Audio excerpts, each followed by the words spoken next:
Are you ready to grow your business, build wealth, and spark transformation in the South suburbs of Chicago? Visit southlanddevelopment.org today and sign up for our newsletter to stay connected, get resources, and be the first to hear about the Achieve Summit, where entrepreneurs, developers, investors, and changemakers come together to ignite growth and opportunity. Don't just watch change happen, be a part of it. Join the movement at southlanddevelopment.org and start building your legacy today.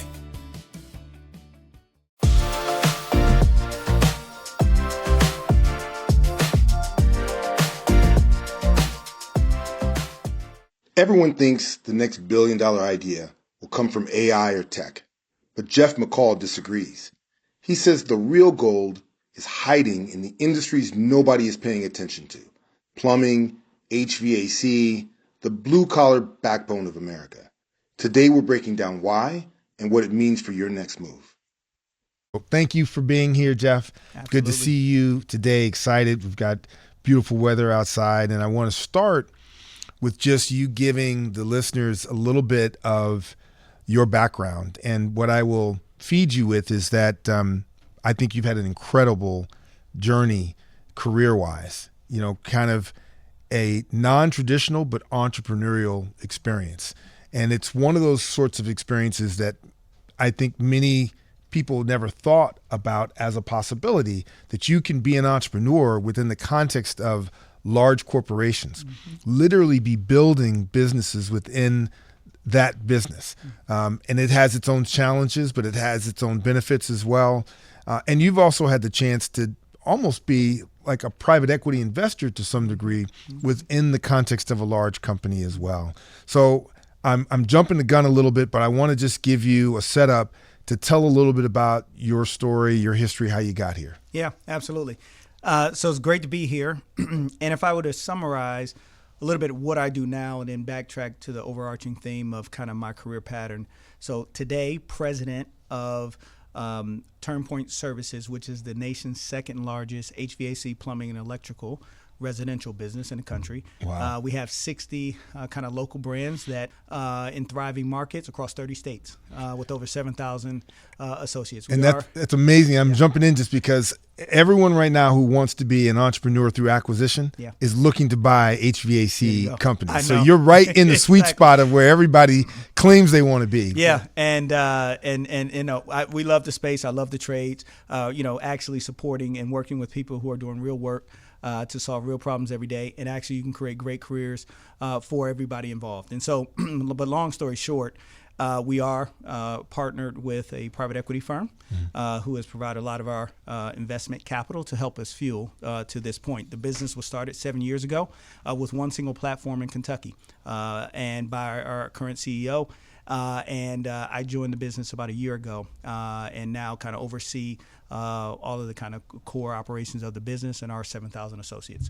But within that brought that kind of immediate story, my career over the last 25 years since business school has really been a career of being this kind of private equity operator, entrepreneur, in helping kind of establish businesses scale and grow and in a transformational state. And so right out of business school, and we could talk about this, I was at a large retailer working with an investor who bought Sears Kmart and was kind of beginning a transformation there. And that was almost the largest of corporations, but needed a transformation. I do want to come back to that because those are two iconic brands that have transitioned now.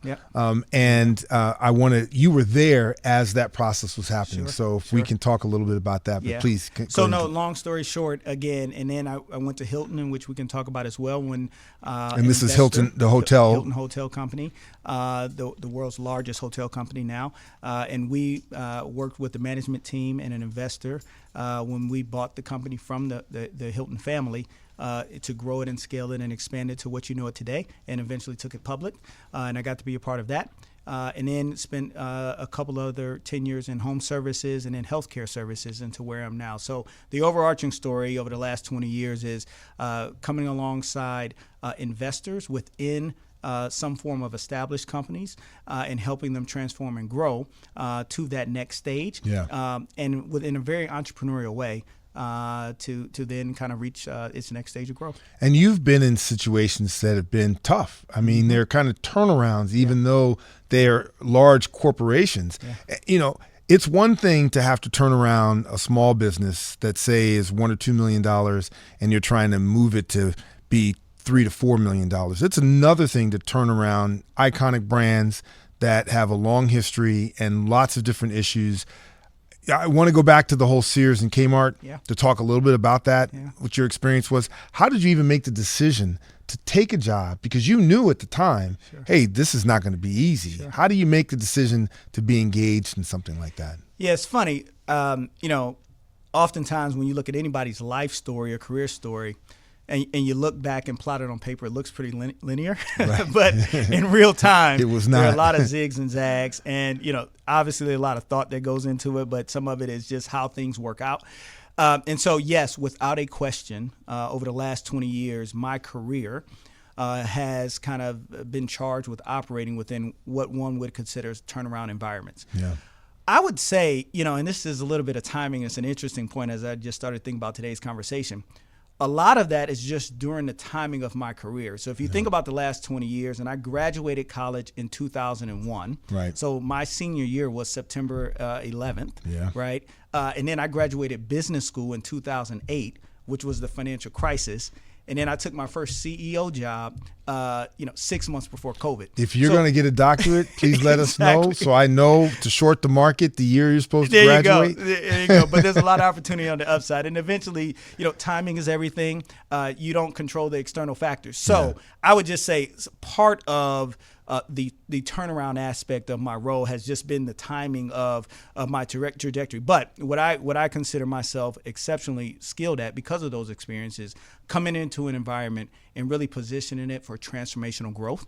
And that's kind of really where my sweet spot is, without a question. And we are kind of we've just lived through some economic times over the last decade plus that has required a different skill set, which have been additive to me. But all in all, my sweet spot is I think I'm exceptionally well at positioning companies for transformational growth, and been able to do that successfully. Yeah, but one of the things that's important to understand is that even though, you're going into a large company, you are taking a personal risk to attach yourself to this brand. Yeah. Not only to the brand that may be struggling, but to the opportunity, which if it doesn't work, is egg on your face. Yeah. How did you approach and distinguish the danger of the risk to your reputation or the risk of failing from the fear, right, of the humiliation of having to admit to yourself, to your family, to people you went to business school with, hey, man, this didn't work out? Yeah. Again, in hindsight, things look a lot linear, where when you're traveling through life, day to day, you're making decisions as best as you can with the hopes that they work out. But let's go back maybe to business school because I started my career right out of college in financial services, went to Columbia University undergrad, and most undergrads at that time rode the train downtown to Wall Street and began my career at Morgan Stanley, then Goldman Sachs. A great kind of first set of experiences out of college. Yep. But I realized two things. One, I wanted to be on the operating side of the business versus the advisory side of the business. I grew up being an athlete, played athletics in college. And starting quarterback at Columbia, we'll just drop that for you so you don't have to say it for yourself. There you go. There's not much film on it, so I can kind of embellish a little bit on what my career You get faster and faster every decade. Exactly. There you go, especially to my kids. But all that being said, I know I really enjoyed locking arms with people, working alongside teams, and helping mobilize teams towards goal. The second part of, and this goes back probably a little bit to my origin story, which we'll get to, I loved hard challenges. I love charging a hill. And so the kind of a little bit to my benefit and detriment, the steeper the hill, the more excited I got. And so when I went to business school, I said, okay, how can I find an environment where I can be entrepreneurial, where I can actually chase a hard challenge. Look, wealth creation and kind of that part of it had some importance. Of course. But I also, about myself, and this comes down to the individual assessment, I knew that I worked best inside environments that had some form of established infrastructure. There are certain kind of operators and entrepreneurs who are really good at, from $0 to kind of the first 10 million. I work best where there's some infrastructure there, but it's not positioned the right way. It's not in the right direction. It's not moving at the best speed. And so, today I would say that's $100 million of revenue or more, but probably that sweet spot of $500 million of revenue is where I really can come in and make what I call a kind of exceptional difference than most leaders. And so for me, it was how do I find that environment where I can be entrepreneurial, but yet it has that infrastructure where I can kind of outperform in a way that a different leader. So at the time of business school, private equity was becoming an emerging asset class. There weren't as many on-ramps for young operators to actually get in private equity. You had to be kind of, 50, 60 years old, a lot of gray hair, retired from GE.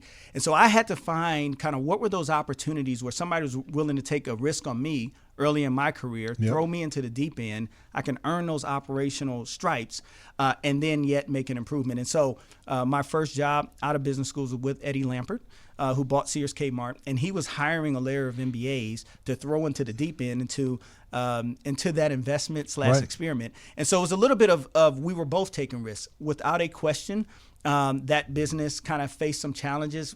Probably many of us didn't know all that would come with kind of e-commerce and Amazon, quite frankly, at that time. But at the same time, Eddie himself and almost the people that he hired were some of the most, the smartest, most talented people. I mean, many of those classes that he hired out of business school, many of those people have gone on to do very, very successful things. And so it was actually going with a very talented cohort to tackle a hard problem. I want to pause there and come back to a couple of things. One, there is something to be said about the environment that you put yourself in, and it impacts your it impacts the opportunities in front of you. It impacts your willingness to take risks. Yeah. It completely impacts, of course, how you approach this issue of disaggregating danger from fear.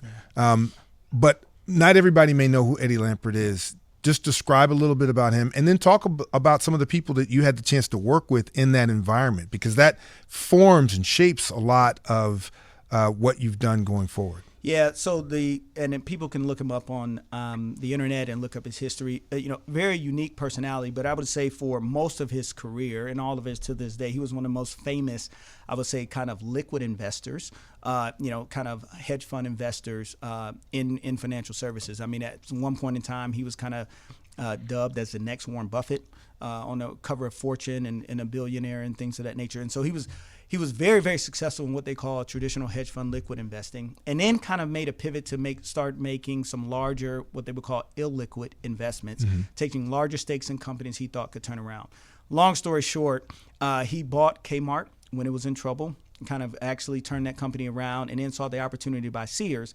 With a broader vision, he knew the internet would affect retail, and he thought two things. One, there was an opportunity for internet to affect retail, but also two, those two assets had a value of assets that, if he could spin them off, could be much valuable than they were together. I won't go into too much of the detail of why it ultimately didn't end up working out, but it was a great platform with a lot of legacy. Are there a couple of little tidbits you can share with us? Look, I want to respect all parties involved. Listen, I think trends and timing are everything. Yeah. What I would say is, Amazon was just on a path that nobody could. They were Pac-Man. They were just eating up everything. And nobody really understood the pace and the speed of what that online retailer would do. We would spend, Eddie was decades ahead of his time in thinking about, we were doing buy online, pick up in store 20 years ago. Right. I think another big theme was we were largely a mall format. Yeah. Right. And just the headwind of that shopping experience just happened a lot faster. You had the financial crisis. I think the main punchline is one of the core original thesis was the parts were greater than the sum. At that point in time of those two assets, we had a auto retailer, we had a real estate kind of asset. I think had we stuck stronger to the strategy of actually exiting a lot of those assets and monetizing those and having a much tightly focused core business, we actually would have done quite well on it. He did well on the asset, but ultimately, trying to save a mall-based format of Sears and Kmart, they were just forces beyond. Just two questions on that. So there's a real estate play that could have been made, or maybe it was made, because I don't know how that works. It was made, but it was kind of made too late, I think. So when you guys were owning Kmart's, and I'm making an assumption because I don't know this to be the case. Yep. My experience with most Kmart's and Sears is that they were part of a mall format, and they leased that space, but they didn't typically own that space. That's correct. And I didn't know to what degree you all had actually ever thought about the real estate play of buying the malls. Yeah, no, I don't think there was ever thought of actually going and buying the full malls, but there were actually portions of real estate that the retailer did own. Even some of the kind of the auto locations were actually. So there was, and eventually there was a REIT play that did happen. Yep. And spinning those assets off into a REIT. What I would say is the business, if you think about the history of Sears and the history of Kmart, ended up kind of being a conglomerate of a variety of different businesses when consumers wanted to come to conglomerates in a physical format. That's right. And so it was kind of disaggregating those assets and monetizing those was the play. Ultimately, we kind of got a little bit, fell in love with this this online strategy and thought that was the brand that could pull it off. And as I like to describe it, we kind of fell in love with a bad girlfriend.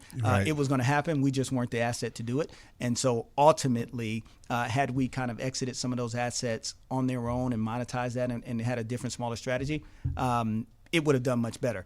I left before it eventually kind of dissolved into what happened. But look, big lessons were headwinds and tailwinds matter. Right? No matter what your kind of strategy and the people you have, headwinds and tailwinds matter. Another factor, Eddie was one of the smartest people that I've ever physically been around. Yeah. Went to school at Columbia, been in Harvard, been in Wall Street. I mean, he literally computed at a different wavelength. But coupled with that, there is also how do you actually translate that strategy down to 50,000, 100,000 people, and actually mobilize large organizations. So I learned a lot about how do you mobilize large organizations, wins the heart and minds of people to actually accomplish a simple task. So you said something earlier that I thought was fascinating, and I want to understand how you got to this conclusion, which appears to me to be correct, which is, hey, I'm the guy you bring in once you get to $500 million, right? That can actually help you figure out how to asset allocate and kind of redirect the troops. I'm not the guy from 0 to 10. Yep. What experiences did you have? And this is a bit of a setup because you got to see me at 0 to 10, right? You used to come down when you were in school to my fledgling business, Vanguard Media. It was not fledgling at all. Yeah. We had 200 employees, but it was the hottest thing in town. We thought we were at least, but you got to see that for yourself. And what types of experiences did you have that actually made it clear to you, like, hey, that process of building from zero, I need to access that, but that's not me. I'm the person who does this at a different level. Yeah, and because most people really struggle with figuring that out. Right, and look, it comes through experience. It comes through trial and error. You asked the original question of how did you really figure out this was your path. One thing I would kind of point out is that my belief is that you have to play your career path from the inside out. A lot of there's a lot of external data points, people's career, what other people are doing, the trend of the day that people can look at and that people, you should glean information from. But at the end of the day, what are you passionate about? What can you be world class at, right? What's going to kind of fuel your economic engine? And I think you have to say, okay, where do I best fit in a set of opportunities? And so for me, it was my team experiences in college. It was actually kind of some of the projects I worked on early at some of these large corporations that I realized, what did I get the most energy from, right? What environments most fueled me? And when you kind of dissect that, from 0 to, $50 million in revenue, that leader of that organization, that founder, also has to be a player on the field. You're building. That's right. Right? You're actually making the sales calls. You're actually kind of, whatever your product is, you're actually doing and leading. Product development, the whole thing. And that's a very important but also unique skill.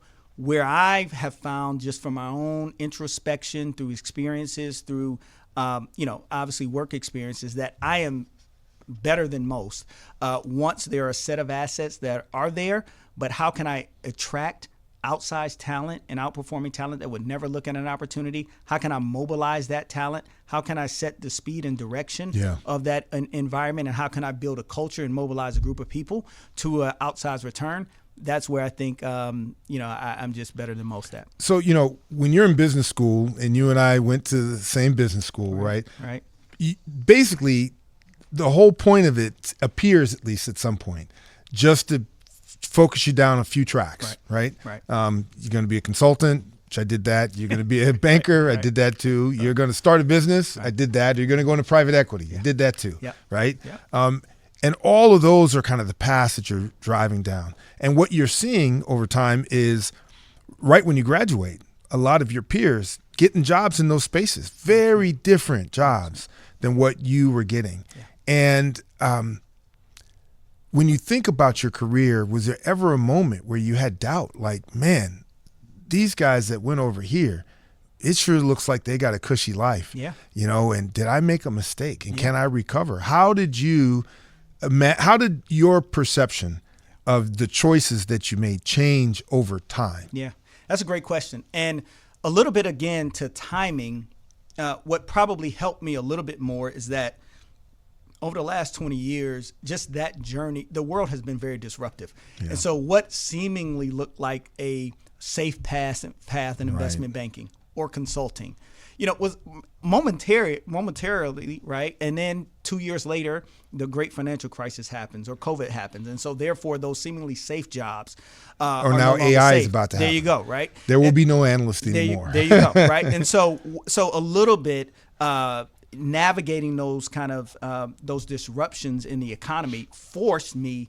to kind of say, what is that entrepreneurial path? But what I would say is, it is actually coming down to, one, spending as much time being introspective, learning your skill set, right? Learning what you're passionate about, and then having conviction around, okay, is this the right choice for me? Because again, it will never go as you planned, right? Some surprises will be on the other side of the door, but you have to kind of, in those wee hours of the night, or when you're putting on those long hours on the weekend, or when disappointment happens, which it has happened many a times, did I make the right decision for me? Am I kind of, again, performing at the highest and best use of my skill set? Am I really happy? And one of the things about, my life and fortune, and God has been good to me, and ultimately, if I don't enjoy what I'm doing, I won't do it, right? And so I've taken some risk of, turning down job offers, delaying job offers, in order to kind of say, what do I really want to do? And taking time to think about it. And that has come with why are you kind of not moving down a different path? But taking that time to actually be introspective, understand your convictions, understand what you're really good at, and then going after it. That's the way to live life. This isn't a sponsored message. It's just what's worked for us. At the Southland Development Authority, we've been using Bill.com for the past 5 years to handle our invoicing and payment processing. For a small but growing organization like ours, it's been a game changer, saving us time, keeping us organized, and making sure payments go out and come in smoothly. It's simple, reliable, and cost-effective. Most importantly, it's freed us up to focus on the work that really matters, serving our community and growing our impact. If you're looking for a better way to handle payments, Bill.com has been the right fit for us. You're listening to The First Million is Always the Hardest. We are now returning to the show. I want to talk more about what you're doing now and how you got there, because the concept of TurnPoint and being a aggregator, right, essentially, of all these home service businesses is in the sweet spot for a lot of the people who will listen to this and are interested in trying to figure out how to build their own kind of empire. But I want to take a second before that and just go back to you and talk a little bit about your personal story.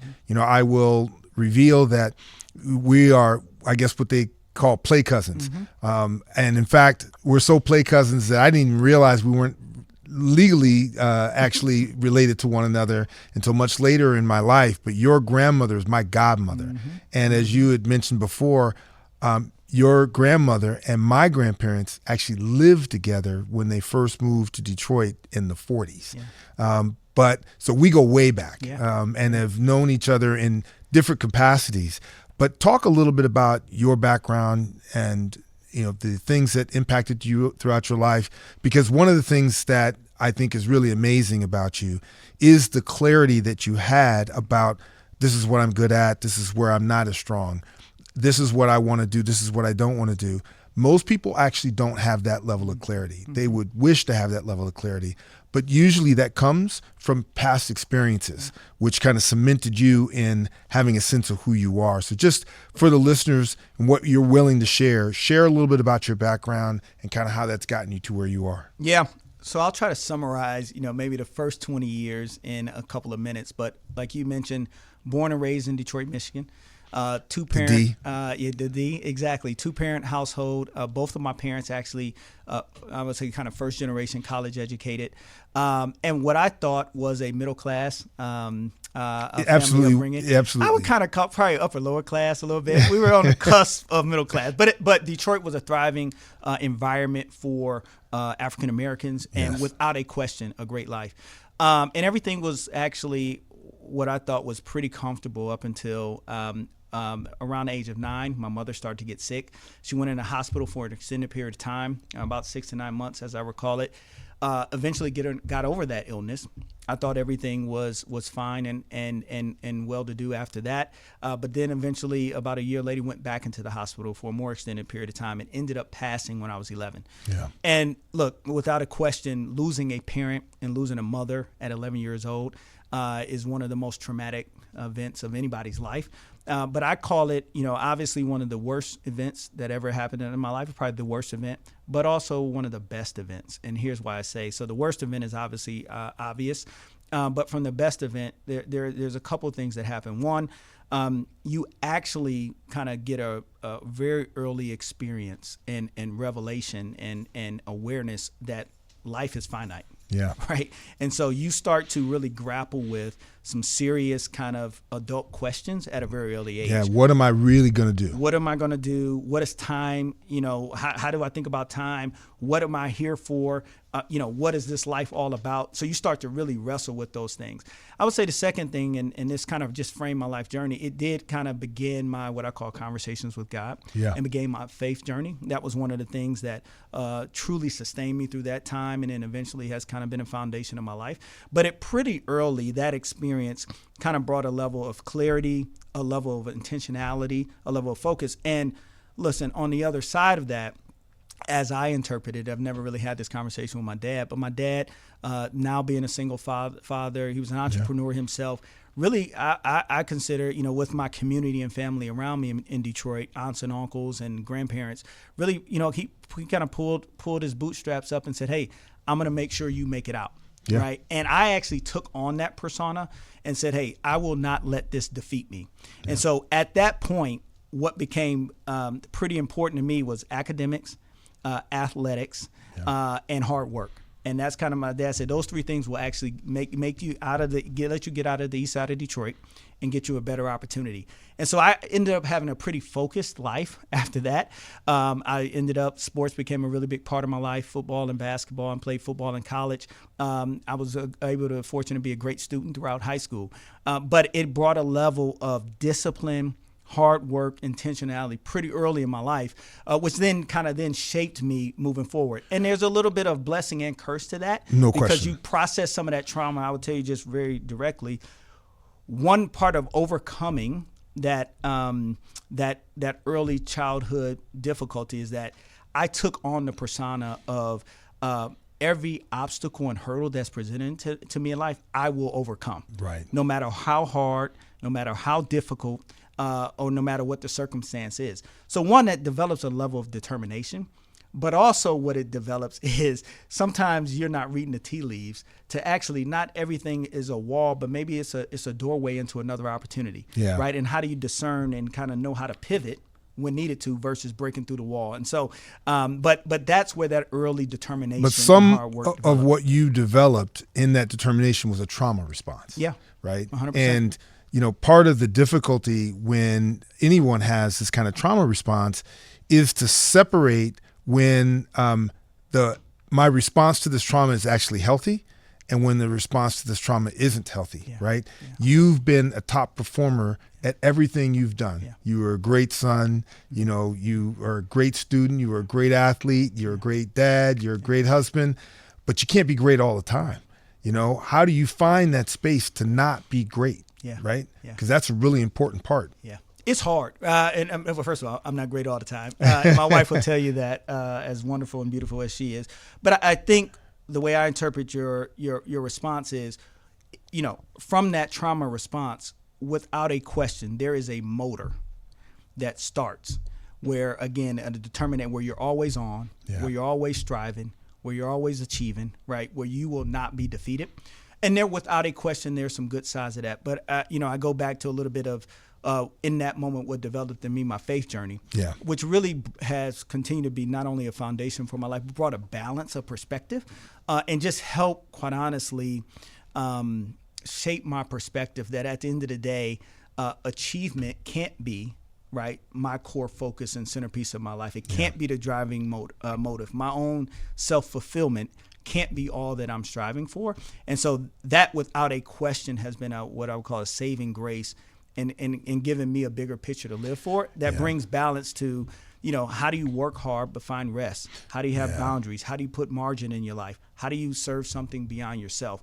So I think that has been the foundation and complement to some of that, you know, that trauma response. You know, we had a moment. I don't remember exactly when exactly it was or where we were, but I think at the time I was working in Newark, and we were going through some really difficult challenges. And I don't remember how we connected, but I feel like we were in a hotel or something in New York. Maybe I was visiting you, and you and I sat down and you had a spiritual conversation with me, and we started talking about the Book of Job, right? And I just, one of the things that I so admire about you is that you're a true believer. I have a lot of people that claim to be Christian. I've met not as many people who walk in the light of Christianity. I found you to be a person that I believe does that, and I see it, not because you tell me or proselytize, but because I watch you. I've seen you in those situations. I've tempted you. You used to come to my parties back when I was on in the media space, you know, and you've been in that environment, and I've watched you be disciplined, right? I've watched you as you've chosen your spouse and consistent throughout the entire time. And it's really, you are actually a model for me about how I think about what it means to be truly spiritual and truly, you know, regardless of what your relationship with God is or who you pray to watch someone that really is attempting to walk in that space. And there aren't very many people. So when you describe that being a balancing act for you, I see that personally, and that can't resonate to all of the listeners, but I have the tangible experience about that. But that causes its own problems, right? I mean, you've lived in different parts of the country, where you've been in different environments, where other people who claim to profess your faith have radically different perspectives about what history is, what things mean. You know, I know you've been challenged by these things, so it causes its own kind of challenge. And how have you been able to address that, and particularly within the context of business? Because I know there's been moments where you've been torn about how you make decisions based on your faith. 100%. There's one, I appreciate your reflections on me, and again, and I could say the same thing about yourself, but I do appreciate that, because you walk alongside life, and you never know how each other's lives are speaking to each other. And I would say only by God's grace that those things are able to happen. To your other question of how do you balance the tension? Again, I just go back to the phrase, you have to live life and play life from the inside out. So, you know, you have to know who you are and what you believe. And it's important to spend a lot of time around who do you want to be? What are your core values? And then be comfortable with living that out. Listen, as African-American men in business, just in our lifetime, we are often, right, the one few in the many kind of rooms, no matter where we go, right? So even if you go on Wall Street, you're a minority. So, you know, having a certain faith perspective in certain environments, yes, you may have a minority perspective, but we have to be chameleons, right, in general, and just the road that we have traveled. And that's a beautiful part about, I think, many of our life's journey, is that we can connect with all walks of life. Listen, I can kind of be a leader of a 7,000 person organization, but I can walk into a brand and connect with that technician who doesn't have a college degree maybe and kind of is looking to buy their first home because, again, that's just like you live that life. You know the that. east side of Detroit, right? Exactly. And I get energized by saying, how do we create opportunities for that? And so I would just say the windy road of life experiences has equipped you, myself, and many others to be ourselves in environments where we might be one of a few, but that's okay. You learn how to build relationships, kind of be who you are, and also kind of operate with integrity no matter where you are. So going back to the conversation about some of the businesses that you've managed, and I remember having a conversation with you at the time where you were in Memphis or right outside of Memphis and running one of the businesses there. I'm curious, as you became more established, right, had more options in front of you, and you started making decisions about where you wanted to spend your time, you didn't have to necessarily work at that time, right? So you're choosing where you want to play, just like you've now made a choice to become part of TurnPoint. I want you to walk people through kind of how you made the decisions in those moments where you have a lot more flexibility as an example of all the things that we've been talking about, and to help give some people some insights as to what they might be able to leverage for themselves. Yeah. Hopefully I answered the question correctly. Listen, as you progress in your career, and hopefully have success and also have information about yourself, that does afford a level of autonomy to kind of say, okay, how do I want to spend my time? Early in your career, you're kind of, what's the opportunity in front of you? Right. What are the skills you want to acquire, right? What are the experiences you want to acquire to build your resume? But, by that point in time in Memphis, again, I was part of the leadership team at TruGreen Lawn Care. We took over a business that at the time was $700 million in revenue, losing $5 million of EBITDA a year, a part of a larger company called ServiceMaster. I joined the CEO as his number two. We spun that business out of ServiceMaster and grew it to $1.5 billion and $200 million in EBITDA in 5 years. Right? It was just a remarkable kind of growth and turnaround experience. I got to stop you just because you went from negative $5 million of EBITDA to what was the EBITDA? 200 in EBITDA. 200 in 5 years. 200 in 5 years. Yeah. So just for everybody who is listening and watching this, to understand the kind of cash on cash return that you have generated is substantial. Yes. Substantial. Yes, it's. I mean, those are kind of the once in a career, twice in a career. Hopefully, we'll do it a couple more times, God willing. But it was a very unique experience in a rocket ship. Yeah. And so from that experience, a couple of things that came out. One, that was my first kind of real deep experience into home services. Yeah. And without getting too far into the broader thesis of, a lot of these legacy fragmented industries are really ripe and benefit from some consolidation and scale.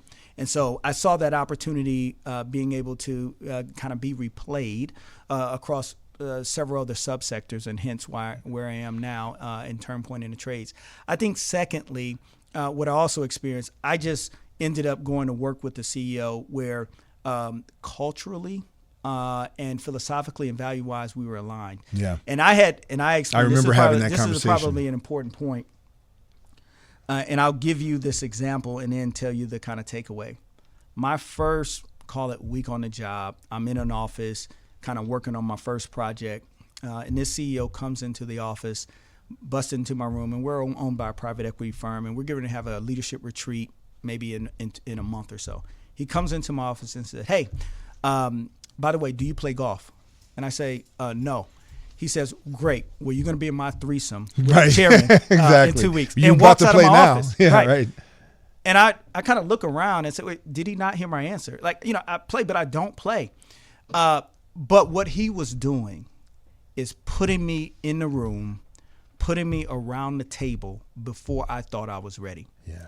And that's when I realized, like, oh, he's got my best interest. This is what a home game feels like. Yeah. This is what mentorship feels like.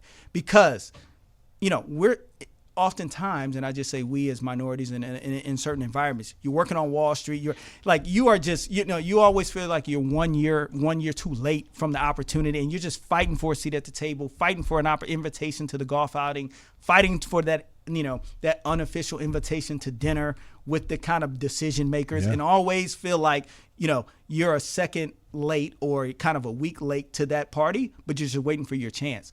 But then you say, okay, and you feel like you're playing an away game. I'll put my sports analogy on, right? You walk into an arena or a stadium, the wind's blowing against you. You know the ref's not going to give you the calls. You know that the opposing team has the home field advantage. But this is what real mentorship felt like. This is what leadership is. So for me, it was a great example. One, I want to work in the environment and with people who I'm aligned with.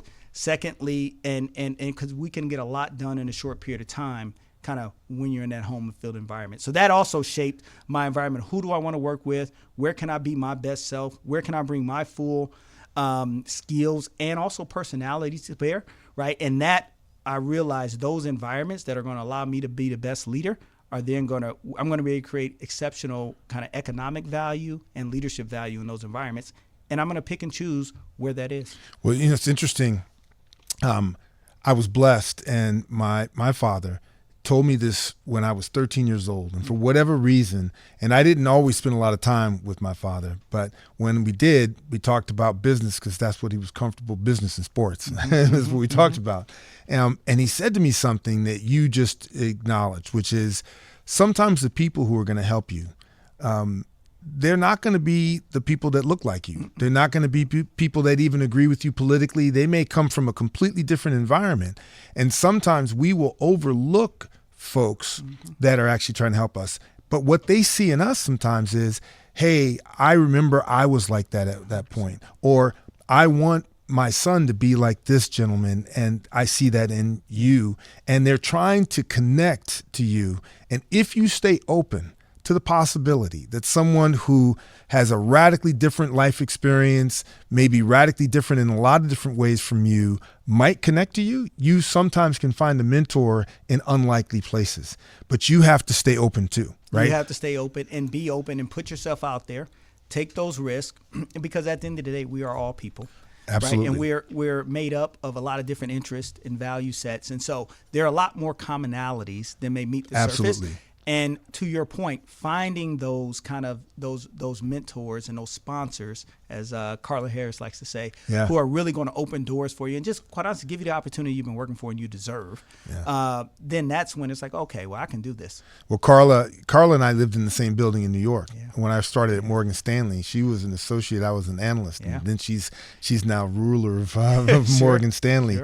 I know we're going to have to close up pretty soon. And there's a lot to talk about. And one of the things I think I may have to have you come back and talk about is this idea around entrepreneurship through acquisition. Because the space that you're in home services, starting with the Service Master, now with TurnPoint, is an area that is of strong interest to a lot of the people who will listen to this podcast. So I'm going to bring you back to have that conversation. Love that. But I want to end with giving you an opportunity to talk a little bit about what's next. I mean, obviously you're still working with TurnPoint and there's a process that's there, but as you think about how you move forward in your career, you have a lot of time left. You got another 40, 50 years ahead of you. What is it that you are anticipating as the next steps for you? Again, God only knows kind of what life will bring. What I would say is I thoroughly enjoy what I'm doing now. And when I say not only at TurnPoint, but the role that I have. And we are a large organization, again, over $1.5 billion in revenue, 6,000 people. So that is a large platform to make influence. And at the same time, have an entrepreneurial influence on driving transformation. And so, look, I foresee myself doing some version of this for the foreseeable future. I'm really excited about what we're doing, and it energizes me. There will be different chapters to my life and story, and so you could take kind of these lessons and then parlay that into kind of different board or investment seats and kind of extend the knowledge that you have to other investments in maybe a kind of a less intensive way. That may come in the next decade or so. Look, I think we personally have an opportunity one opportunity for us may be in a public market environment, right? Yeah. And so does this path lead me to lead even in a different environment and scale as well?